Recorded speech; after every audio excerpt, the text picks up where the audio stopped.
आज शहर के अंदर मुफ्ती साहब के तामीराती काम को देखकर और मज़ीद फ़ंड की आमद को देखकर दो भाई सफाई कामगार मैदान में आए और इनके पेट में जो मरोड़ शुरू हुई 9 करोड़ को लेकर, तो इनके इंटरव्यू सुनने के बाद मजबूरन मैं बयान देने पे यहाँ पर आपके सामने हाजिर हुआ कि शहर के अंदर काम काज को लेकर लोग हसासियत का मुजाहरा नहीं कर रहे, लेकिन अगर मुफ्ती साहब ने वो बजट लाया है तो ये खीसा भरू डांगर रोज़ाना जो कारपोरेशन से तोड़ीबाजी करके ब्लैकमेलिंग करके अधिकारियों के ऊपर प्रेशर बनाकर जो अपना घर खर्चा चलाते हैं, ये लोगों को ये चीज़ हज़म नहीं हुई।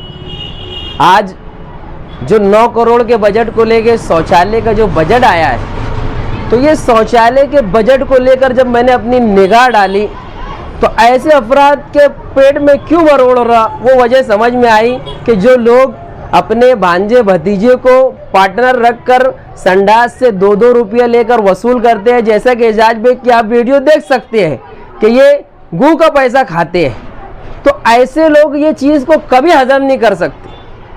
लेकिन मैं अहलियान शहर को इस चीज़ के तरफ मुतवज्जे करता हूँ कि शहर के अंदर जो सियासत हो रही है, जो तामीरी सियासत मुफ्ती साहब कर रहे हैं, उस चीज़ का इकरार भी यही लोग कर रहे हैं। उसी इंटरव्यू में आप देखिए, ये कह रहे हैं कि आज बॉडी डिज़ोल्व है और सत्ता में कुर्सी पर सिर्फ मुफ्ती साहब है और प्रशासक है, जो भी बजट आएगा इनके थ्रू आएगा।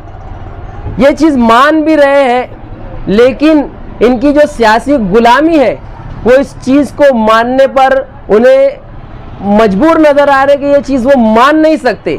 अगर मान लेंगे तो इख्तिलाफ ख़त्म हो जाएगा, लेकिन ये अपने सियासी आका को खुश करने के लिए, अपनी शिकस्त को छुपाने के लिए मुफ्ती साहब को किस तरीके से बदनाम किया जाए, ये ओछी सियासत ये लोग कर रहे हैं। अगर इनके अंदर इतनी ही क्वालिटी थी, इतने ही गट्स थे, तो ये काम ला कर बताते, शहर की तरक्की का काम करते और शहरियान का विकास का काम करते। ये ढिंढोरा पीटने वाली बात, ये इज्जत को भी करने वाली बात और ये एक दूसरे के ऊपर लानत बदलामत करने वाला काम ये नहीं करते।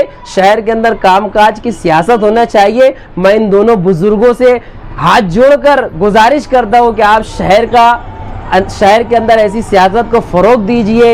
ये कौन सी सियासत को आप फ़रोग दे रहे हैं कि आपकी इतनी उम्र होने के बाद आप इस उम्र के अंदर किसी की सफाई कामगारी का अगर काम कर रहे हो तो ये मुनासिब नहीं है। आप अच्छी सियासत को शहर के अंदर दीजिए। नौजवान तबका आपको देखकर, आपको अपना आइडियल समझकर वो सियासत के अंदर कदम रखे। ये कौन सी सियासत आप कर रहे हैं? आपने शेख आसिफ साहब को हराने का काम किया है। जो जुमा के वाइजीन है उनसे बात पूछ करके आपने जो घटिया हरकत की है, आज रौनकाबाद जैसे इलाके के अंदर जो मुफ्ती साहब को अच्छी वोटें मिली है, वो सिर्फ और सिर्फ आप लोगों की बदौलत है। तो इसलिए मैं आपको कहता हूँ कि ये घटिया हरकत, ओछी सियासत ख़त्म की जाए। शहर के अंदर तामीर और तरक्की के मामले को लेकर सियासत की जाए। ये शहर को कामकाज की बहुत ज़रूरत है। आप भी आइए, आप मिलिए मुफ्ती साहब का। आपको क्या ताउन लगता है? मुफ्ती साहब सबके आमदार है। आपको किसी भी तरीके की मुफ्ती साहब की ज़रूरत पेश आती है, मुफ्ती साहब आपके साथ खड़े रहेंगे। मैं ऐसे आपसे वादा करता हूँ कि आप कामकाज की बात कीजिए। शहर को हिस्से में बांटने की, तफरीका पैदा करने की बात आप ना करें। इस शहर के अंदर तरक्की की बात हो। बस यही मैं आपसे गुजारिश करता हूँ। आपकी उम्रों का लिहाज करके मुझे और कुछ आपके ऊपर ना बोलते हुए मैं अपनी बात को ख़त्म करता हूँ। बस ये गुजारिश करता हूँ कि शहर में तामीर और तरक्की की बात होनी चाहिए।